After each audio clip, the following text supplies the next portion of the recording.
Para presidir os trabalhos do segundo painel, com o tema A Lavagem de Bens no Direito Brasileiro, convidamos o delegado Dr.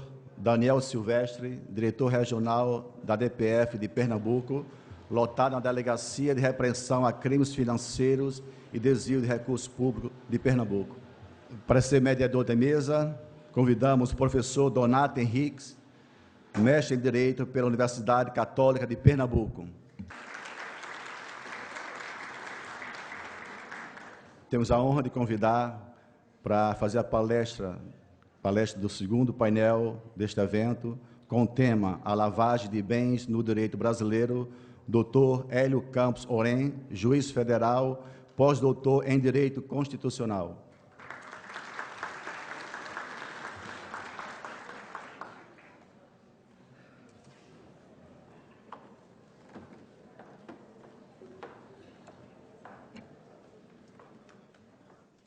Com a palavra, o presidente de mesa, para fazer a leitura do currículo do palestrante. Primeiramente, eu queria parabenizar a organização do evento, na pessoa do diretor regional da ADPF na Paraíba, e a todos que participam da organização deste evento.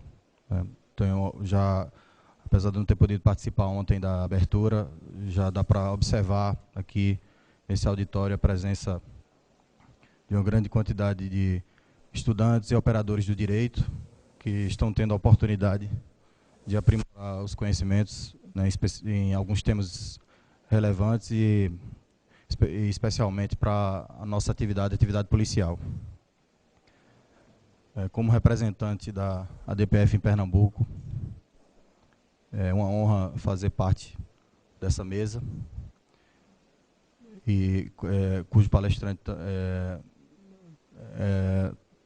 também do nosso estado. Então, também com esse tema de lavagem de dinheiro, né? A lavagem de bens no direito brasileiro, tema cada vez mais atual, notadamente agora com a publicação de uma legislação nova.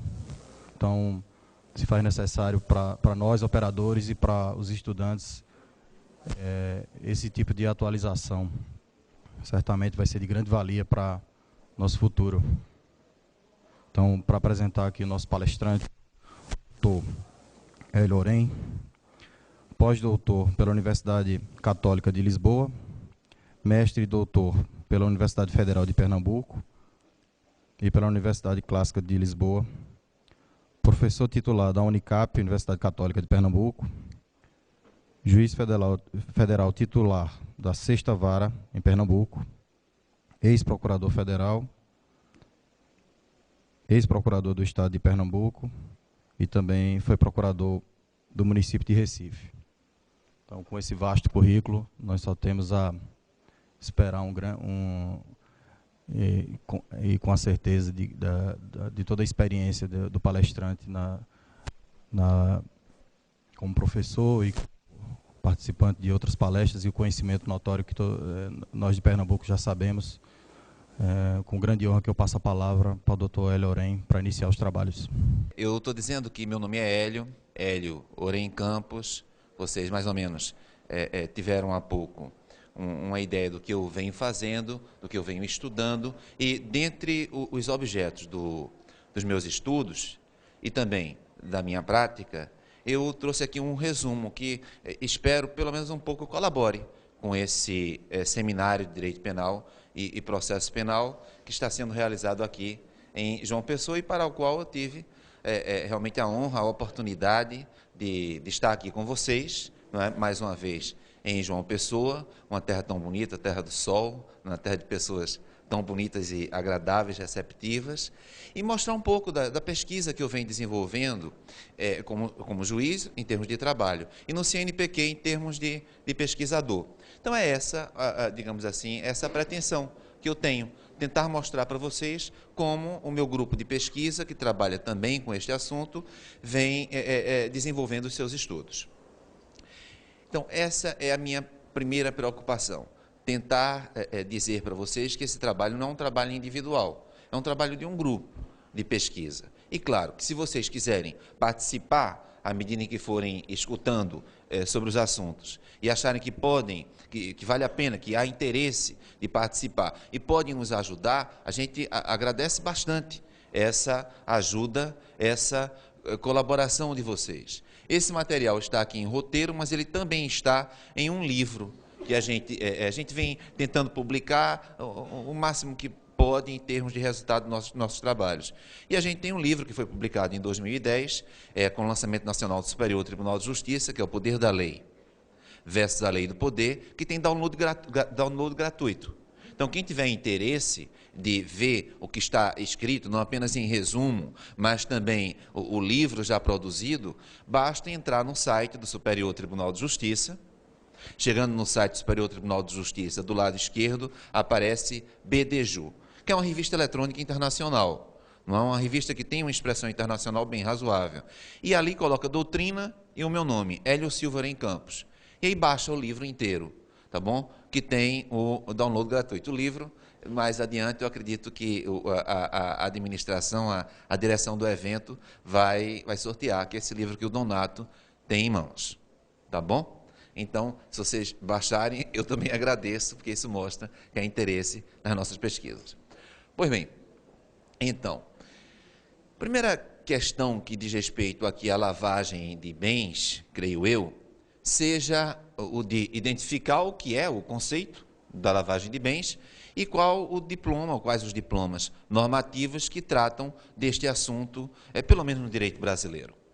Lavagem de bens, eu acredito que possa ser conceituado como sendo uma tentativa de dar aparência, note bem, aparência de legalidade àquilo que legal não é. Então, dá aparência de que o dinheiro tem uma origem legal, quando, na verdade, ele não tem. O artigo 1º dessa lei relativamente recente, não é, de 2012, de 9 de julho de 2012, a 12.683, também traz um conceito sobre esse tema, lavagem de bens. A ideia é sempre essa, dissimulação, ocultação. Note, claro, que se nós estamos lidando com volumes de recursos altos e o objetivo é ocultar a origem, é dissimular, todo um esforço intelectual vai ser desenvolvido com este objetivo.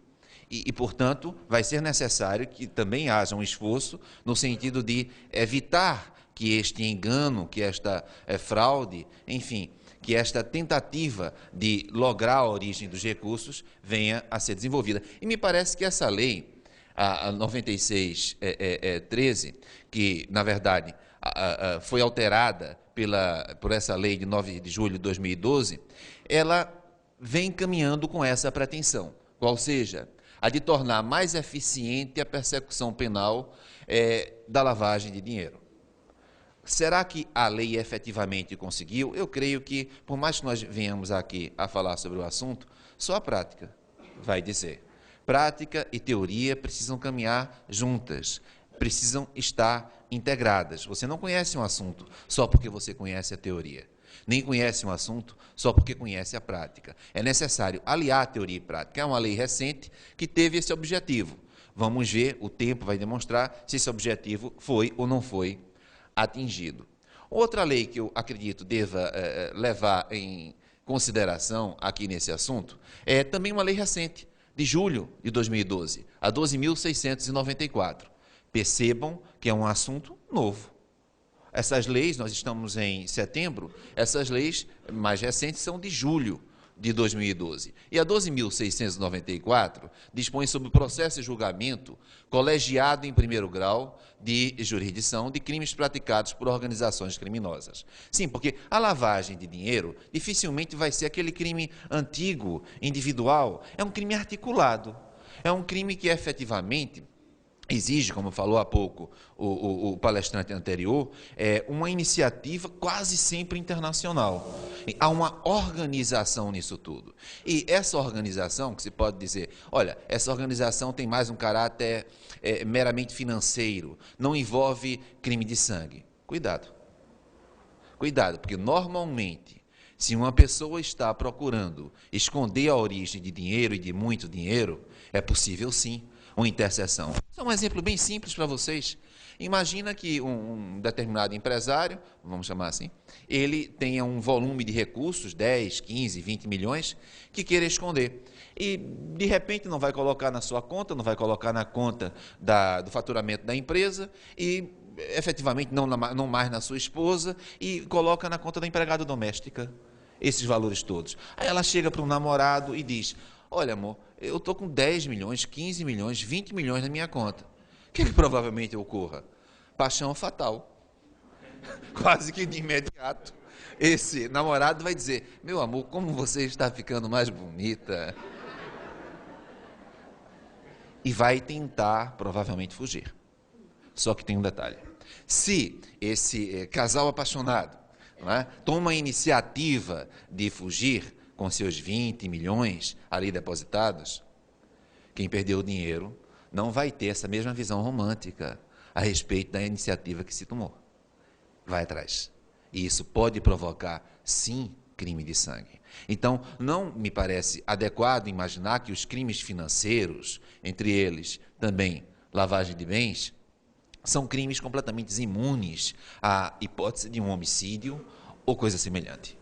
Então, não se tome esse crime como um crime menor. É necessário que a sociedade, e esse é o tema que em seguida quero abordar, ela perceba que esse assunto é um assunto sério, que a sociedade perceba que quando se fala, por exemplo, dado que atualmente a legislação, como foi dito, 9613, ela em relação à ideia de crime antecedente, infração antecedente, ela mudou um pouco. Então, sonegação fiscal, por exemplo, já faria parte dessa possibilidade de prover recursos que serão escondidos. Então, é necessário que a sociedade perceba que quando você esconde faturamento, tem um faturamento real e um faturamento ficto, esse faturamento seria base de incidência de PIS, de COFINS, PIS, Programa de Integração Social, COFINS, Contribuição para Financiamento da Seguridade Social e CSLL. Aí vocês podem dizer, e daí?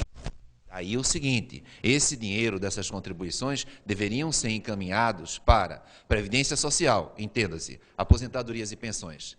Cerca de 25 a 26 milhões de pessoas recebem aposentadorias e pensões. Coloque 4 pessoas na família e aí você tem quase a sociedade toda do Brasil. Esse dinheiro, além da Previdência, vai para a assistência social.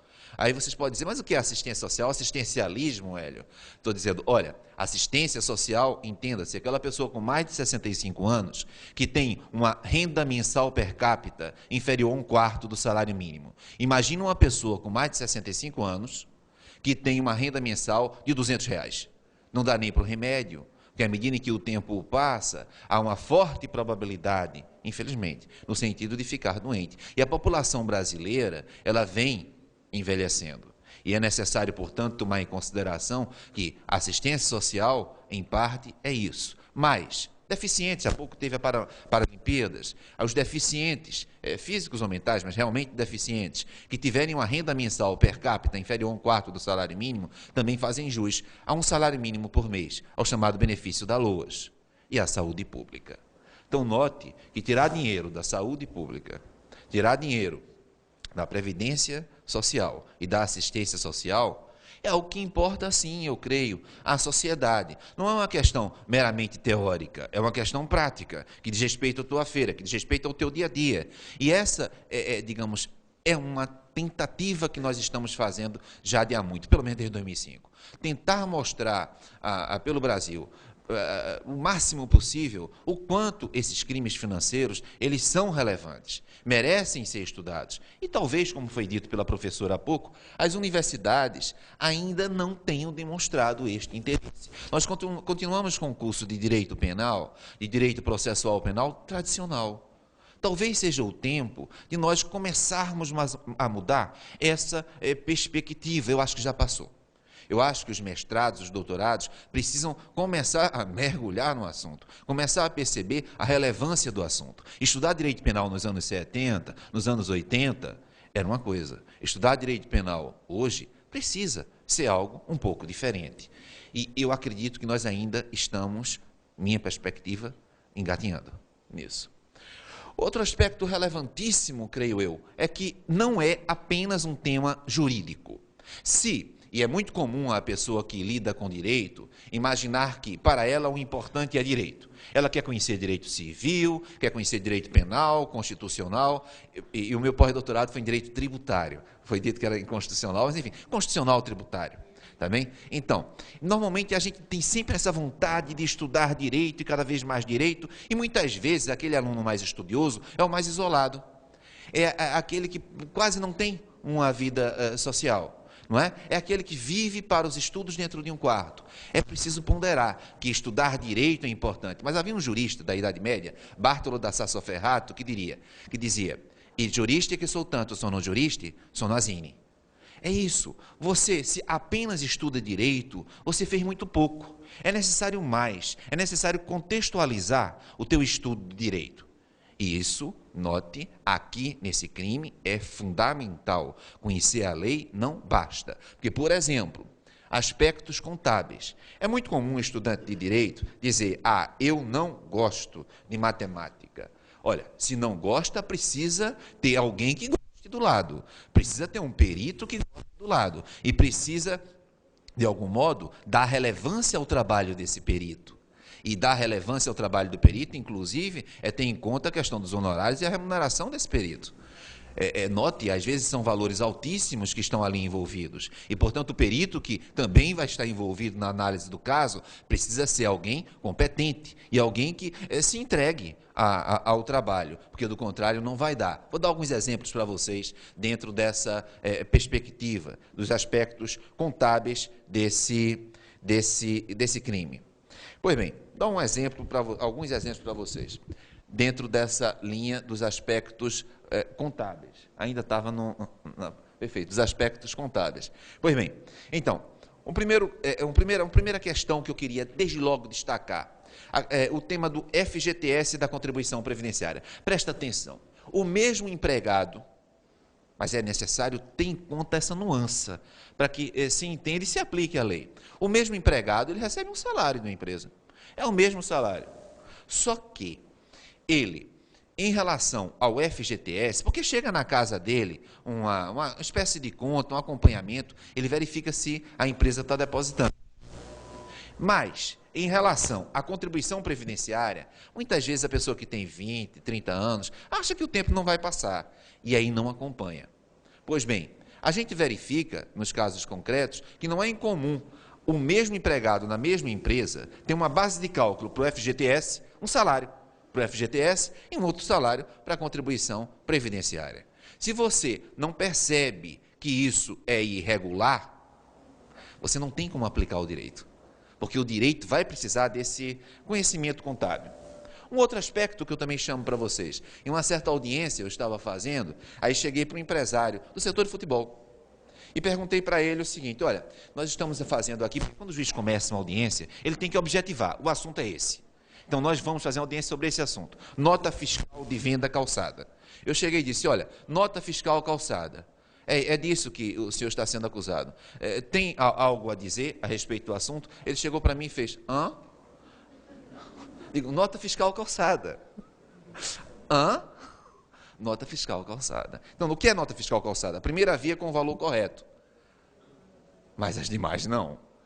Percebe o que eu falo? Então, é necessário que se entenda esse tipo de situação. Vender nota fiscal ou comprar nota fiscal. Sim, porque vender tem um objetivo, A venda da nota fiscal tem um objetivo, por exemplo, empréstimos a bancos, participar de concorrência. Então, quando se vende nota fiscal, provavelmente você esteja com o objetivo de ter condições de ter empréstimos bancários, porque você fez aquela venda, de algum modo você teve uma receita, então sua empresa aparentemente está bem no momento que ela tem essa nota fiscal. E aí ela tem direito a retirar empréstimos.